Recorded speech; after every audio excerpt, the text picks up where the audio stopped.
Everyone, what's going on? It's Thursday, October 2nd. Holy crap. It's October, everyone.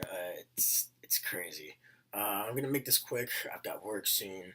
So, this is just going to be a quick recap of the second half of Arrow that I missed last season with my reviews and everything when I was missing.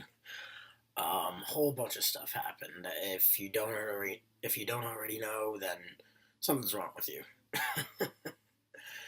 The second half of Arrow, so much stuff happened. You know, Oliver and Sarah's relationship continued while they were both, um, together and also trying to find out, you know, more stuff about Slade.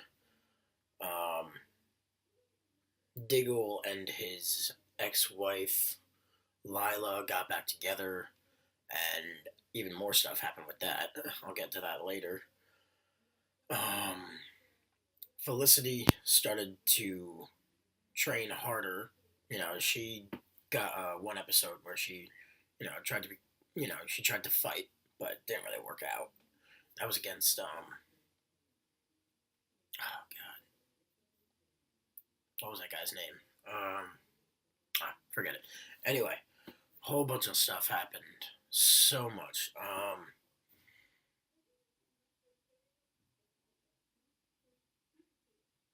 Roy, he went a little crazy in the episode Seeing Red. The ending of that episode, um, leaving a campaign rally. Oliver, Moira, and Thea. Sorry, it's morning.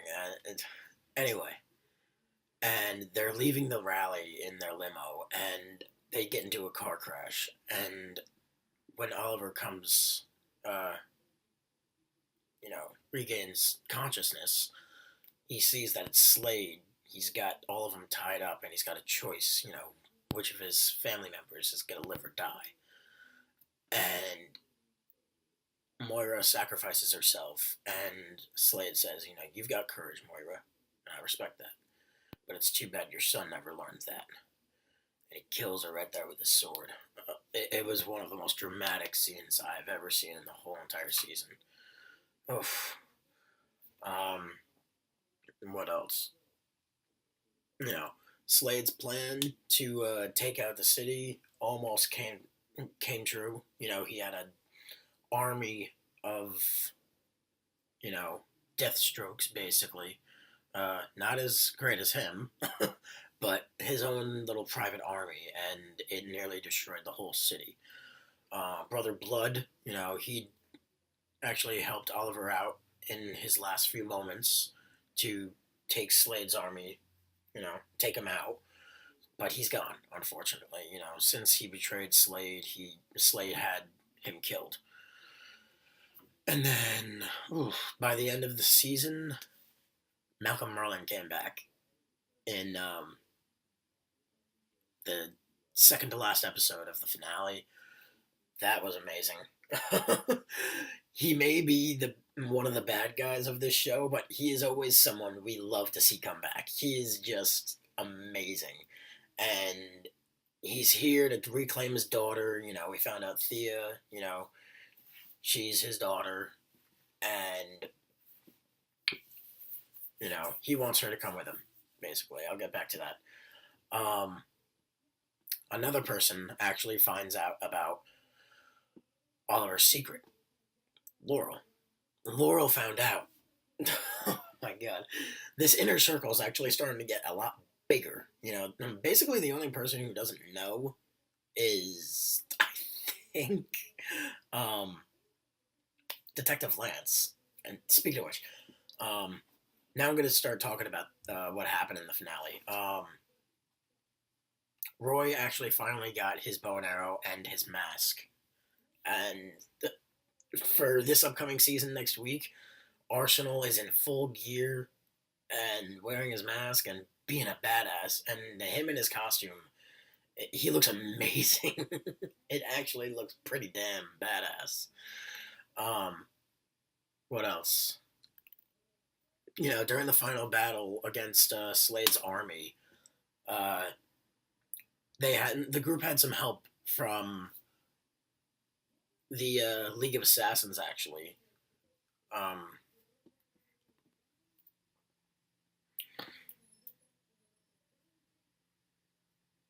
Nisa Al Ghul came back and brought like 10 of the assassins to try and help take out Slade's army, and it was amazing. What else? Jeez, so much stuff happened. I can't. The fight scene between Oliver and Slade, they mirrored it to the final fight scene they had on the island 5 years ago. Some of the same moves, some of the same, you know, hits and everything. It was really, really cool, you know. And by the end, Oliver was able to stop Slade, destroy the city without killing him. That's what he was trying to do. And before that, actually, we saw a moment between Oliver and Felicity. I mean, it was a trick for. It was a a coup for Slade, but there was a moment of love for those two, and that's going to play into the third season. We see it in the trailer, and I can't wait for those two to end up together. I really hope they do. Screw Laurel. Anyway, by the end of the season, now that the League of Assassins helped out, save the city, now Sarah has to go back with them. And as they're leaving, she gives Laurel her jacket, actually, the leather jacket. So it's kind of like a foreshadowing to Laurel becoming the Canary. Um, God, what else? Oh, and as they're leaving, during one of the fights with one of Slade's men, Lance got seriously injured in the ribs, and it caused some internal bleeding, and it didn't do well for him. Now he is alive. We see him in the third season of the trailer, and it looks like he's even been promoted. He's in this nice suit, for work as like, you know, not commissioner, but very high up in the police force. Um, God, what else? Thea, she realizes that Roy is just full of lies, apparently, and she's tired of it. And she actually takes up Merlin's offer and leaves and to go with him. We haven't seen her in the trailer yet, but we have seen teaser trailers of her, training. So I think she's going to come back eventually. I'm not sure about this season, probably towards the end, but we are going to see her again, and she's going to be very different. Maybe we're going to see the actual female Speedy. Who knows? And then finally, at the last minute and a half of the finale, we see that Oliver ends up in Hong Kong after the fight with Slade on the island. And who's in Hong Kong to talk to Oliver? Amanda Waller. So it's going to be crazy. Season 3 is going to be absolutely insane. And I don't have much time to talk about who's going to be in the show and what other villains they've already hinted about. But the Flash starts as well, and there's going to be a crossover episode 8 for each show for season 1 of Flash and then season 3 of Arrow. It's going to be a 2-hour crossover episode, apparently. So that's going to be fun. So that's it. The Flash, 8 p.m., October 7th, and then Wednesday, 9 p.m., October 8th. Arrow. Check it out, everyone. See you later.